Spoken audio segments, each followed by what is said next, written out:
There's rich, there's filthy rich, and then there's the kind of rich you'll never see on Forbes, never catch on Instagram, never hear about on the news.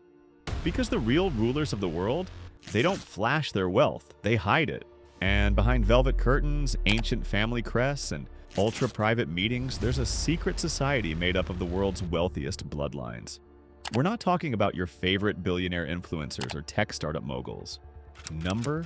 This is older than all of them, darker, and far more powerful. These are the families who don't just buy yachts, they buy governments. They don't just donate to causes, they create the causes. Their names echo through centuries, but you rarely hear them whispered out loud. The Rockefellers, the Rothschilds, the House of Saud, the Waltons, the Kochs, the Mars family, and those are just the ones we know about.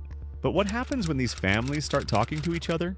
When trillions of dollars, global influence, and ancient connections walk into the same room? That's when things get weird. That's when we enter the shadows. Sources say there's a private gathering, not televised, not tweeted, no selfies allowed, a summit of silence, where billionaires and old money dynasties meet on remote islands, inside castles, in private mountain resorts surrounded by armed guards and encrypted satellite links. Some call it a network, others call it a global puppet master circle. You think that sounds dramatic? Think again. In 2022, a leaked flight log revealed that over a dozen jets belonging to top ultra-wealthy families landed in a private Swiss airstrip within a 24-hour window. The event, never confirmed. The agenda, unknown. The guest list, classified. But insiders say they were there to discuss more than money. Climate manipulation, AI control, global economic shifts, even how to restructure influence in a post-American world. One source called it the new Royal Court of Earth. And don't be fooled, this isn't about gold bars locked in vaults. The wealth we're talking about here isn't measured in dollars. It's measured in control. Control of food chains. Control of medical patents. Control of rare earth minerals, water rights, military contractors, and the very algorithms that shape what you see every time you pick up your phone. Think it's all a coincidence? Let's play a game. Why do the same 6 investment firms control most of the world's media, food, energy, and pharmaceuticals? Why do BlackRock and Vanguard show up like shadows behind every major company from Google to Coca-Cola? Why are all the world's wealthiest families connected? By blood, by marriage, or by billion-dollar trusts? Because this is not capitalism, it's a chess game. And you're not even a pawn. You're just watching the board. Now here's the chilling part. This society doesn't need a name. It doesn't wear robes or chant in basements. Its rituals happen through contracts, mergers, and friendly conversations over $5,000 a glass wine.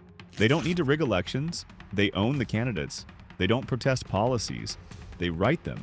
And if you ever think you've outsmarted the system, chances are they built that system.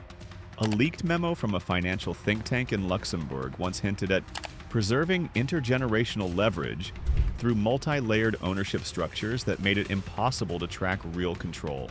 Translation? They hide their money in mazes of fake companies. One company owns another, which owns another, which owns a trust, which owns the actual assets, until nobody can trace a dollar back to the original puppet master. And while most of us are out here grinding for rent and groceries, they're buying time, influence, and immortality. Because yes, some of these families are investing heavily in life extension, organ cloning, and even AI consciousness transfer. They're not just trying to stay rich, they're trying to stay alive forever. Scared? You should be. Because the deeper you look, the more it feels like they already won. Let's talk about what really goes down behind those locked doors, because these aren't just polite business meetings. This is generational strategy, disguised as weekend retreats. Ever heard of Bilderberg? Yeah, it's real. Every year, the world's most powerful politicians, bankers, tech moguls, and family heirs gather in complete secrecy. No journalists allowed, no recordings, no statements released. And guess who always shows up? The same families. Year after year. They sit around in wood-paneled rooms, drink $1,000 whiskey, and talk about the future. Not just their future, your future, our future. What currency will rise? What tech will dominate? Which country's economy gets throttled? Which war gets ignored or triggered? Coincidence? Please. Right after one of these closed-door meetings in 2007, food prices around the world mysteriously spiked. Riots broke out in 30 different countries. Then came the 2008 crash. Banks collapsed, homes were lost, economies shattered, and guess what? The same handful of families bought everything while prices were down. They didn't lose money, they multiplied it. And while the public panicked, they celebrated. One leaked photo from a private estate showed members toasting champagne next to a chart titled, "Opportunity in Chaos." Yup, that's how they think. You're losing sleep over inflation? They're betting on it. And they're not just playing with money anymore, they're playing with narratives, take media. You think you're choosing what you watch, what you read, what you scroll? Think again. 90% of global media is owned or controlled by just 6 corporations. 6? All of them connected to investment giants tied to, you guessed it, these old money dynasties. When they say freedom of the press, they mean freedom to shape your beliefs, your fears, your votes. And don't get it twisted. This isn't about left or right. These families fund both sides. They don't care who wins. They win either way. But how do they keep the machine running? With loyalty, blood loyalty. Marriages aren't just romantic. They're strategic. They merge fortunes. They fuse power lines. It's no accident that many of these dynasties intermarry, Rothschilds with Rockefellers, Waltons with hedge fund empires. Each union isn't a love story. It's a merger, a long-term power move. You probably haven't heard of the most powerful ones because they hide behind family offices, private entities that manage billions in assets completely off the public radar. No SEC oversight, no public records, just pure invisible power. Want an example? In 2021, a mystery firm bought up tens of thousands of homes across American suburbs, paying above market price in cash. They didn't flip them. They didn't live in them. They rented them out. Now rent's skyrocketing. Guess who's getting richer? A family office tied to 2 major legacy dynasties traced through a spiderweb of LLCs and offshore trusts. This isn't business, it's chess, and we're still sleeping on the board. Now let's talk tech. These families aren't stuck in the past, they're 20 years ahead. While the public is debating ChatGPT and AI art, these families are investing in brain-computer interfaces, predictive AI, and quantum encryption. They don't just want to own the tech, they want to own the future of thought itself. Sound crazy? One insider from a top-tier Silicon Valley lab said, "They're not funding tech to sell products. They're funding it to create a new class of humans. Augmented, obedient, programmable." Creepy, right? But it goes deeper. Why are so many billionaires suddenly buying bunkers? Why are secret compounds being built in New Zealand, Iceland, underground in the Ozarks? Because they're not just planning for market crashes, they're planning for civilizational resets. If the grid goes down, if society snaps, if war breaks loose, they won't be running, they'll be activating. Activating what? That's the question. Some say hidden private armies, others say data vaults with every citizen's profile. Others whisper about contingency plans to reboot the world under new terms. And who sets those terms? The ones who were already in control. You thought this was just about money? No. Money is just the entry ticket. The real game is belief. Power backed by purpose. Because many of these families don't just think they're rich. They think they were chosen. Chosen by destiny, by bloodline, even by something higher. Call it legacy, call it divine right, call it madness. But behind closed doors and candlelit halls, deep inside ancient estates, there are rituals. Old ones. Ones that predate your country, your calendar, your entire understanding of power.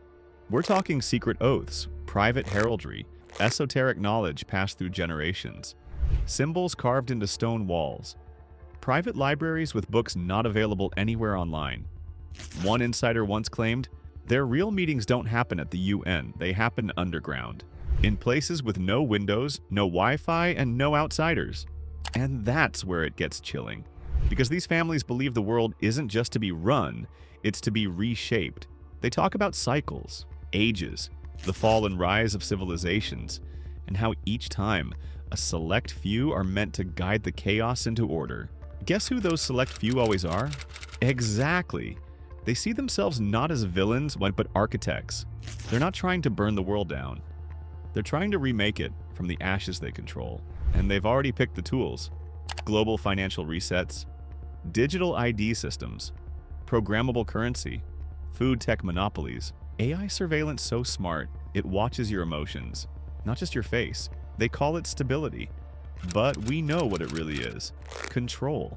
Because if they can shape what you eat, where you work, what you believe, and even how long you live, they don't need an army. They already have you. Think it's too far-fetched? In 2015, a leaked document from a European think tank tied to legacy families openly discussed easing the public into systemic dependency on artificial structures.